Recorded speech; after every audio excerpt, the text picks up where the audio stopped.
So I wanted to take a few minutes with this video to talk about 4 interesting PlayStation 5 stories, and if you could hit that like button on the video, thank you to those that do it, and as always, it's very much appreciated. Now, the stories I wanted to cover today includes the DualSense Edge controversy, Uncharted 5, Last of Us 3, Factions 2 news, Hogwarts Legacy Studio working on Horizon, and a surprise trophy update. First, yes or no, are you picking up the Dead Space remake or not? The game launches today and has received amazing reviews calling it a superb remake. I'm excited to play it later today after work, but that's just me. What about you guys? So comment below, yes or no, if you're buying the Dead Space remake or not. Let me know down in the comments below. Now, diving into the first story of the video, Hogwarts Studio working on Horizon. Reading from Video Game Chronicle, Studio Gobo has announced that it's partnered with Guerrilla Games to work as a co-developer on Sony's Horizon franchise. The Brighton and Hove UK-based studio is currently recruiting staff to work on its Horizon team as well as other projects. We're thrilled to share that Studio Gobo is now a Guerrilla co-development partner on the Horizon franchise, the Horizon universe, it said on Thursday. According to its website, Gobo has also worked as a co-developer on Redfall, Hogwarts Legacy, Disney Infinity, and For Honor, among other games. Guerrilla revealed in December that it was planning to expand the Horizon world of Horizon with a online cooperative project featuring a new cast of characters and a unique stylized look. At the same time, it said it would continue to make epic solo adventures starring series protagonist Aloy. So I personally assume they are there to assist with Horizon 3 to speed up the development there, but considering they said Horizon universe, they could be assisting with something else.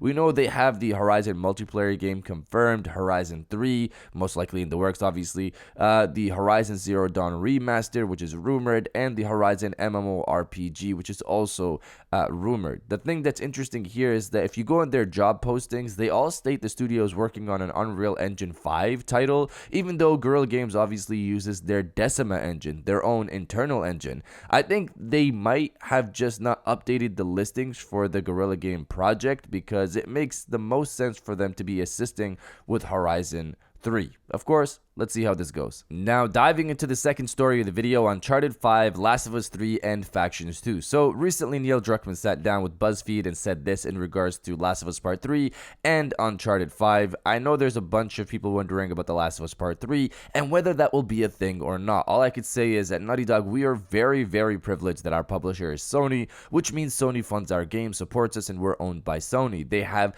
supported us every step of the way to follow our passions, meaning that just because something is successful, people think there's all this pressure we have to make a sequel. That's not the case. For us, Uncharted was insanely successful. Uncharted 4 was one of our best-selling games. We're able to put our final brushstroke on that story and say that we're done. We're moving on. Likewise, with The Last of Us, it's up to us whether we want to continue it or not. Our process is the same thing we did with Part 2, which is if we can come up with a compelling story that has this universal message and statement about love, just like the first and second game did, then we will tell that story. If we can't come up with something, we have a very strong ending with Part 2, and that will be the end. So right off the bat, according to rumors, the next Uncharted isn't being made by Naughty Dog, but by the Visual Arts Service Group, a team over there, with Naughty Dog overseeing it. So maybe like one or a few people over at Naughty Dog watching the project. So this would in fact mean Naughty Dog isn't making the next Uncharted.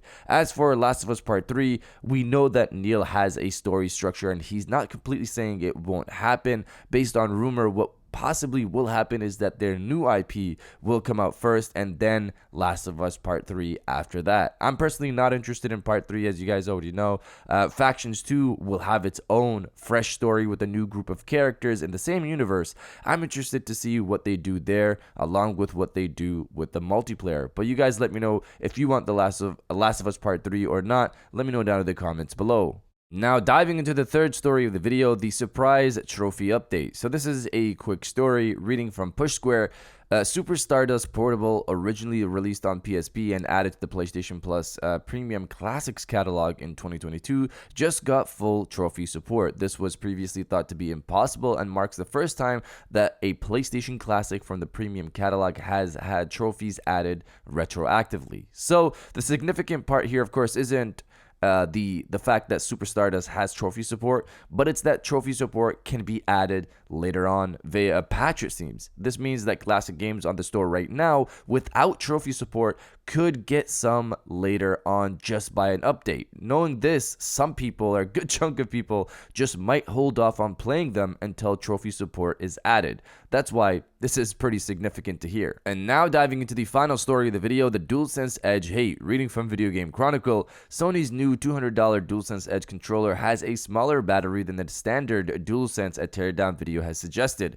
The premium controller, which features additional buttons customization options over its predecessor, was released on Thursday via Sony's PlayStation Direct store. Sony Interactive Entertainment had previously admitted that the Pro controller would have a moderately shorter operating time compared to the standard DualSense, which it said was because it had put more features within the same form factor and ergonomic design as the original pad. We wanted to strike a good balance between wireless operating time and delivering robust, high-performance features, it said. Now, the DualSense Edge is in consumers' hands. However, a teardown video by Australian electronics firm Buds Controllers has revealed that the premium controller actually has a smaller capacity battery than the original DualSense. The DualSense Edge includes a 1050 milliamp battery compared to the original DualSense's 1560 milliamp battery, which itself was an increase on the PS4's DualShock 4's 1000 milliamp battery. So this battery situation was already a controversy before this information released. My